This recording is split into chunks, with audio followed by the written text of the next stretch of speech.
Is a Big Ten SEC conference merger happening sooner than later? We're going to talk about it right here on Locked On Big Ten. It starts now.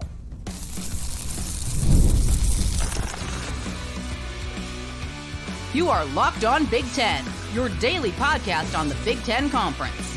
Part of the Locked On Podcast Network, your team every day. Welcome to Locked On Big Ten. I'm Craig Sheeman, coming up on 40 years as a sports talk show host and play-by-play announcer. And I want to thank you for making us your first listen each and every day.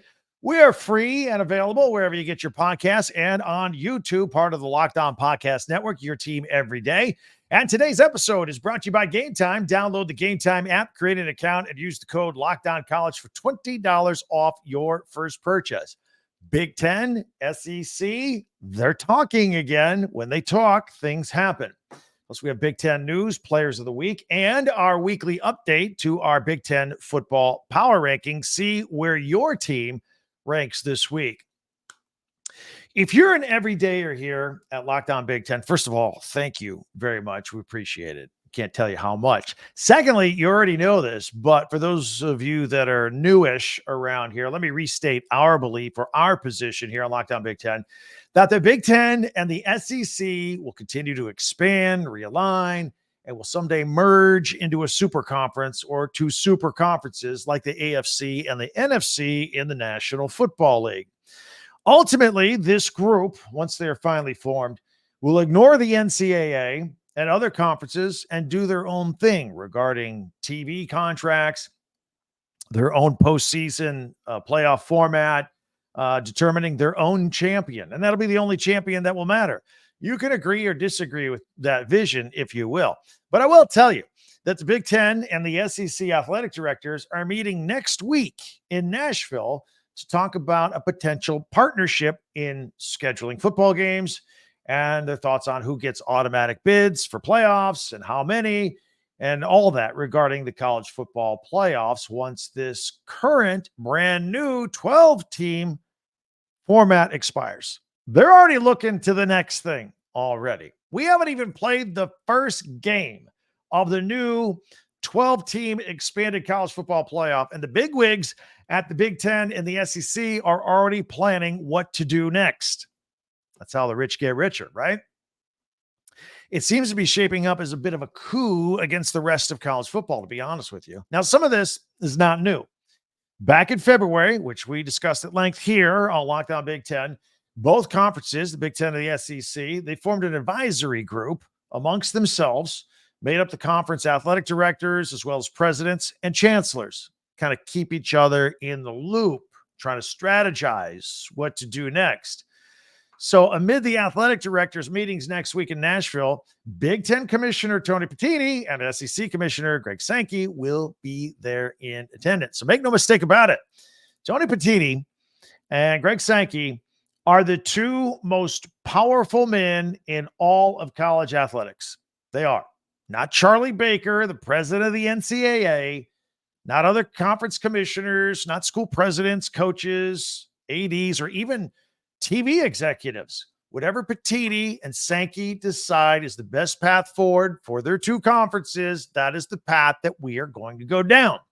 It's just a matter of how and when. For Big Ten schools and Big Ten fans, it's good to be on the inside right now. You don't have much to worry about. Can't say the same about the ACC, the Big 12, the Pac, whatever it is, or Mountain West, and those kind of conferences. This does not appear to be just some kind of casual meeting next week in Nashville, getting together to have some barbecue and listen to some country music. ESPN reporter Heather Dinich says that one Big Ten source says that there's some hope that we could definitely move the needle and make some progress on different things. So they're here to work. They're here to get things done. They're here to make changes. They're here to look at the future.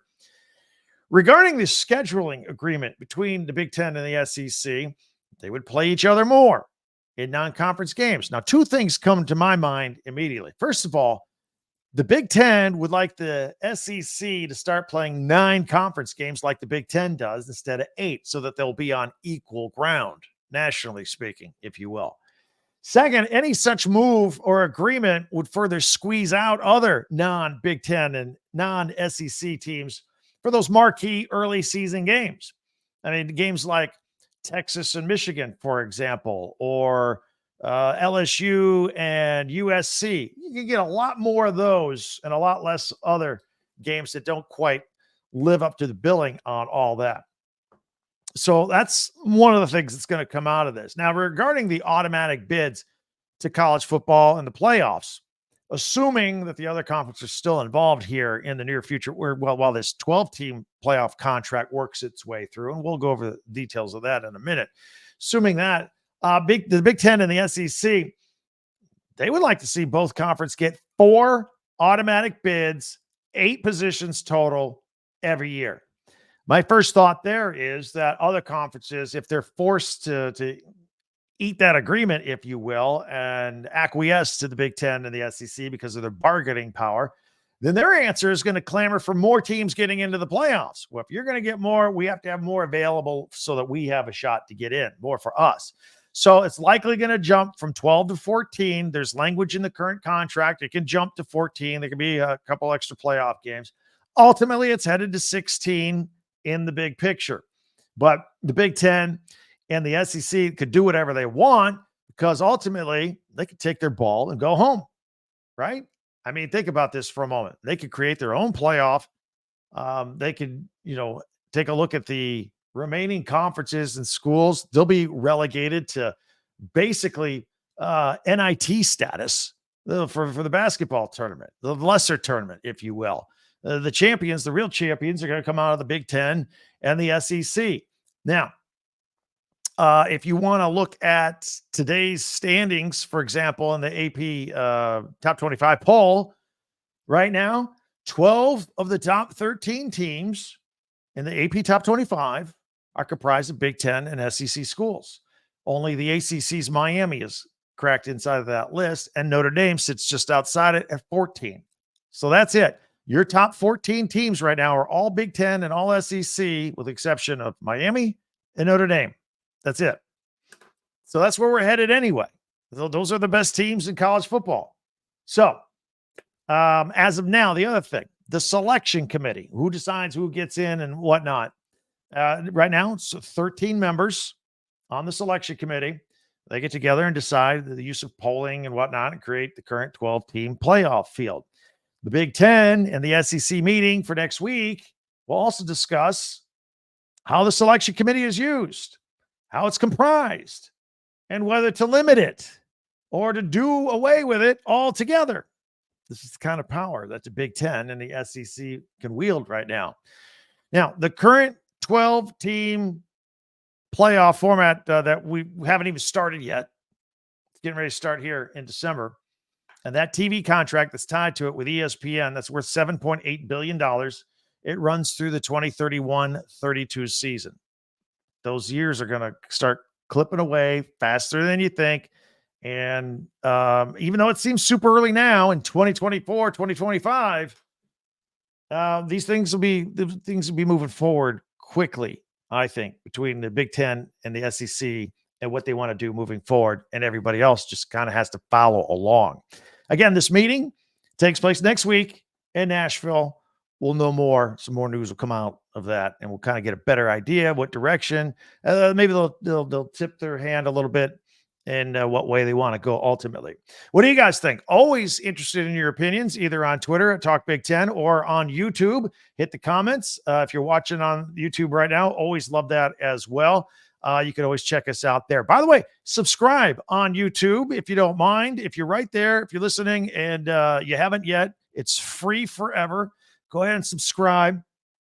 And that way you and I are in the same Big Ten loop each and every day. We put out these podcasts every day at 6 a.m. Eastern time, 3 o'clock Pacific. Audio versions only, and also the video versions on YouTube are available for you. So go ahead and subscribe. And then I always ask you to share with a friend that you know loves Big Ten that might not know we're out here every single day. So go ahead and subscribe and follow and share and like Locked On Big Ten for free wherever you get your podcast. That way you get the latest episode of this podcast as soon as it becomes available each and every day. All right. Got some more Big Ten news we're going to get to. Plus, we always like to give a shout out to the players of the week around the league. That's always fun in the middle of the week. And speaking of the middle of the week, we have our weekly Big Ten power rankings, the standings as we see them. We'll see where your favorite team lands. All that's coming up in 1 minute right here on Locked On Big Ten. Let me tell you about Game Time. Game Time is awesome. It's a great way to get tickets to anything.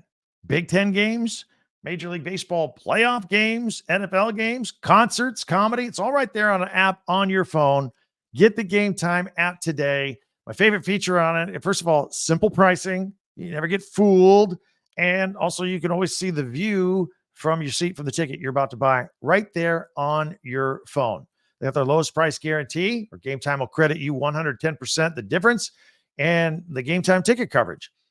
Your purchase is covered with the most flexible customer service policy in the ticket industry. Game Time realizes life happens. Sometimes you may buy a ticket and then something happens. They take care of you. They're very good about all that. Take all the guesswork out of buying tickets with Game Time. Download the Game Time app and create an account and use the code LOCKDOWNCollege for $20 off your first purchase. Terms apply. Again, create an account and the redeem code Locked On College, LOCKEDONCOLLEGE for $20 off. That's all on Game Time. Download Game Time today. Last minute tickets, lowest price guaranteed. All right, I want to thank everybody for making Locked On Big Ten your first listen each and every day. Thank you, especially you everydayers out there. Meanwhile, be sure to subscribe on YouTube, share, follow, and like Locked On Big Ten wherever you get your podcast. Locked On Big Ten, your team every day. And don't forget our website, talkbig10.com. So, hey, following Saturday's onside kick at the end of the Minnesota-Michigan game, the Big Ten is modifying how officials will be positioned during kickoffs. Specifically, the line judge and the headline judge will be on the restraining line of the kickoff, or the kicking team, rather, the kicking team. So last week, Minnesota, they were trailing Michigan, and then they scored 3 touchdowns in the fourth quarter. They got back in it. With a minute 37 to go, they're down by 3. They do an onside kick. They recovered their onside kick, but they were called for offsides, and it was really close. Really, a lot of people are talking about it. They had a re-kick. Michigan recovered, ran out the clock, and got the win. A lot of people have disagreed with how that went down, by the way.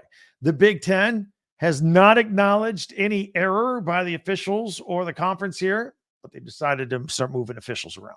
You be the judge on that. They want them to have a better viewing angle moving forward. Okay?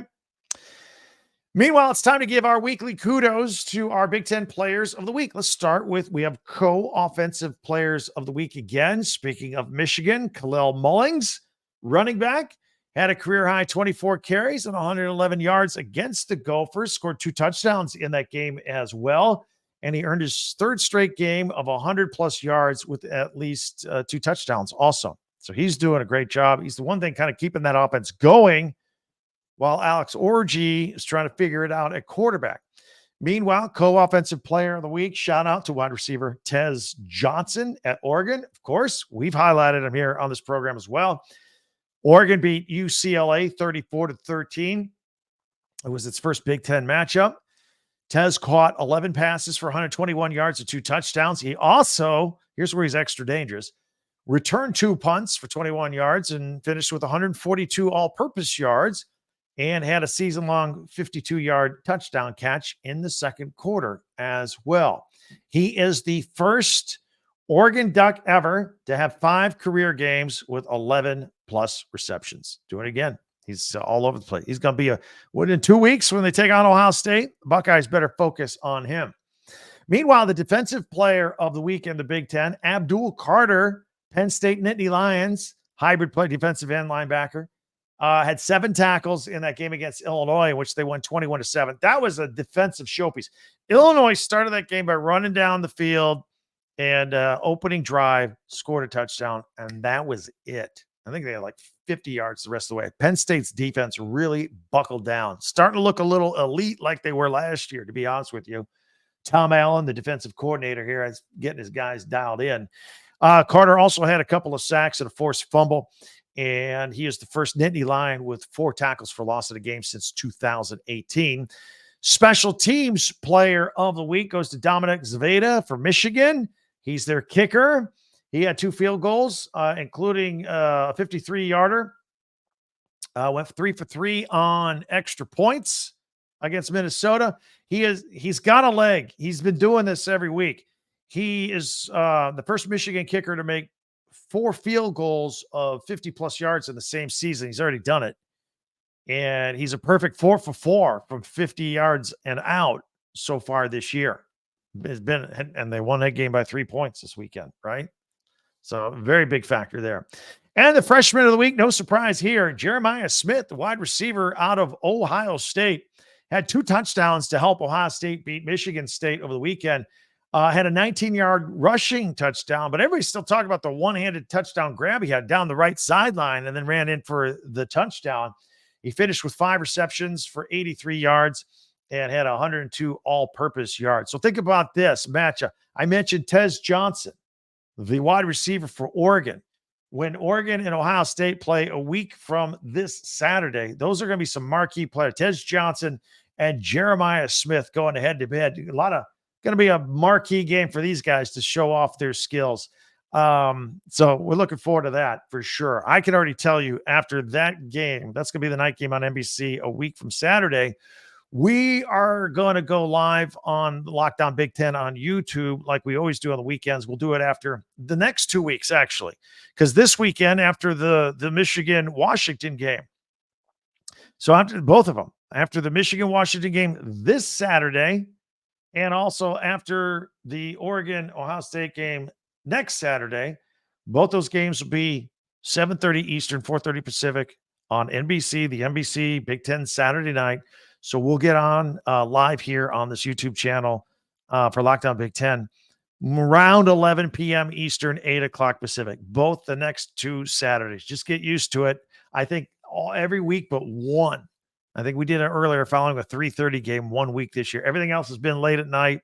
The response from you guys has been fantastic. We love it. We're going to keep doing it. And it gets a lot of new people in the mix here that maybe don't know that we're out here Monday through Friday as well. So we look forward to all that. Coming up next is our weekly Big Ten Power Rankings. Again, if you're new, we always like to do something special in our last segment. Mondays are my top 10 Big Ten observations from the weekend. Tuesdays, Tuesday Tweets. Wednesdays, we do our Power Rankings, the standings as we see them. Thursdays, we look ahead to the weekend on the Big Ten Network with their Big Ten Classics and Big Ten Live Action. We pick out a few things to highlight. And then Fridays, easy breezy, our Pigskin Picks. We'll make all of our predictions with the lines and the scoring totals on all of those games. So we get those lines from our friends at FanDuel, by the way. So all that's coming up next with the Power Rankings right here in 1 minute. See where your team ends up on the list here on Locked On Big Ten. Watching games is a blast. It's even more fun with FanDuel. Gives you a little adrenaline rush when you got a little something on the game. You NFL fans out there, you start the season with a big return on FanDuel, America's #1 sports book. So when you get a hunch in the middle of a game, you can check out the latest stats, view live play-by-play, and a whole lot more right there on the same page where you place your bets. Easy. You get started with $200 of bonus bets guaranteed when you place your first $5 bet. That's FanDuel. Go to FanDuel.com and check it out. Thursday night, got some football, NFL. Speaking of NFL, like the Bucks and the Falcons. Falcons -2.5. I like the over in that game, by the way. And then don't forget, we got the London games starting this weekend. Jets and Vikings. Vikings -3 as we speak. And let's not forget, in our own world, the Big Ten, Friday night lights, Michigan at Oregon. Right now, Oregon's sitting as a 24-point favorite in that game. We'll give you our final pick on Friday. In the meantime, check it all out yourself on FanDuel, America's #1 sports book at FanDuel.com. All right, let's do this. It is time to take a look at our power rankings for the Big Ten. These are the standings as we see them.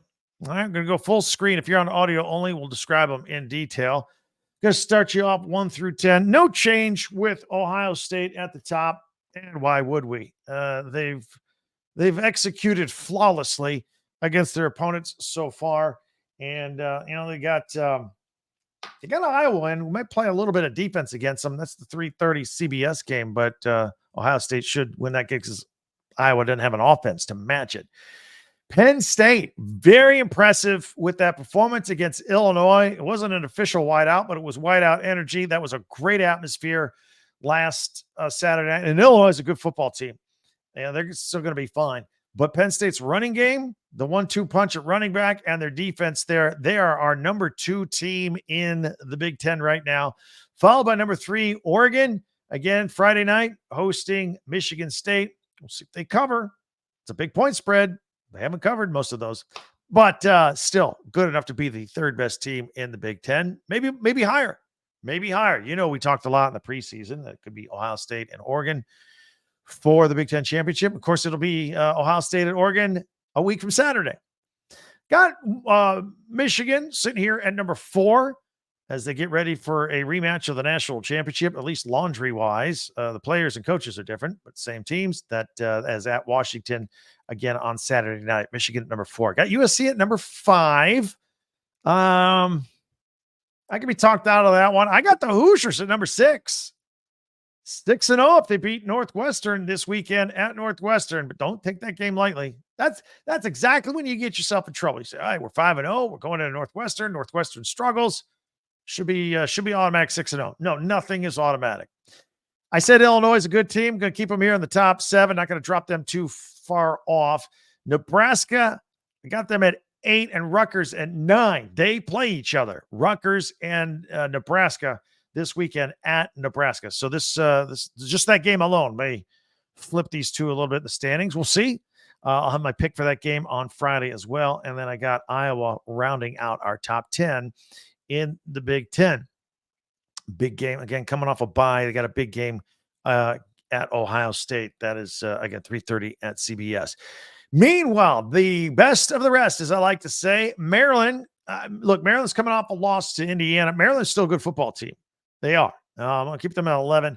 The Washington Huskies at 12, they let one slip away at Rutgers. They did. They missed 3 field goals, untimely penalties. They could be better than this. Minnesota, I moved them up a little bit to 13. Look, they hung with Michigan at Michigan. That was a 3-point game. They got to give them a little bit of credit there. Michigan State at number 14. It's again, as soon as they stop turning the ball over, they'll be better. And like last week was against Ohio State. They weren't winning that game. They're not on the same level there. Jonathan Smith in year 1, kind of rebuilding things there, going against the fine, well-oiled machine of Ohio State last week. But Michigan State, now they got to go take on a pretty good Oregon team this week on the road. Got Wisconsin at number 15, still trying to figure out what they are. They did have a double-figure lead at USC. Braden Locke is the new quarterback in place of the injured Tyler Van Dyke. We'll figure out, and not only are we trying to figure out Wisconsin is, Luke Fickell is trying to figure out Wisconsin is in their second year as well. Northwestern at number 16. Again, the game they host Indiana this weekend. UCLA, really struggling. Every once in a while, you see a quarter or a spark, but it is troublesome. As it is at Purdue, the wheels have kind of fallen off for Ryan Walters and Purdue in year 2. They fired their offensive coordinator this weekend, so they got a lot of work to do, and they're at the bottom of our power rankings. Let me know what you think, where your favorite team is. Did we get it right? Did we get it wrong? We always like to see your opinion on that as well. You can hit us up with comments on YouTube if you're watching there, comments on Twitter as well, at Talk Big Ten. And don't forget our website, talkbig10.com. That's the number 10, talkbig10.com. All of our podcasts go there. This one will go there as well. Immediately as soon as we're done here, and you can go back later, earlier in the week and find out if you missed an episode or two, want to get caught up as we roll into week 6 of the schedule. Always feel free to do that. And while you're there, you can also buy merchandise from your favorite school. You want to get a new school hat, shirt, pennant, coffee mug. It's all right there. Talkbig10.com. Hey, be sure to subscribe. real quick, just subscribe, hit the button. It's free and it helps us out, and it'll help you out too, because you'll have access to us all the time. Subscribe, share, and follow this podcast right now on your favorite podcast app, and you get the latest episode of Locked On Big Ten as soon as it becomes available each and every day. We come out both video and audio at 6 a.m. Eastern each and every day. After you're done checking a few more Locked On Big Ten podcasts, don't forget a second listen from our friends at Locked On College Football. They're out there every day as well. Cover the whole gamut, coast to coast. Locked On College Football is available on YouTube and wherever you get your podcast, part of the Locked On Podcast Network, your team every day. Getting closer to week 6. I know at some point we're going to talk a little bit more about that Michigan State-Oregon game Friday night. I want to dive a little bit into Rutgers and Nebraska as well, and the Trojans against Minnesota. I'm curious about the Hawkeyes defense against Ohio State, and of course the rematch, Michigan and Washington from the national championship. And Penn State, they keep it rolling against UCLA. We got a lot we want to talk about here. And the Hoosiers going to 6-0 if they beat Northwestern. A lot of interesting games on the schedule. And then Wisconsin trying to get right against Purdue. We're going to cover it all here in the next couple of days, getting you into the weekend. So tune in every day. Tell your friends about us as well. And we'll be good to go for this upcoming weekend. Thanks for joining us. For Locked On Big Ten, I'm Craig Sheeman. We'll talk to you next time.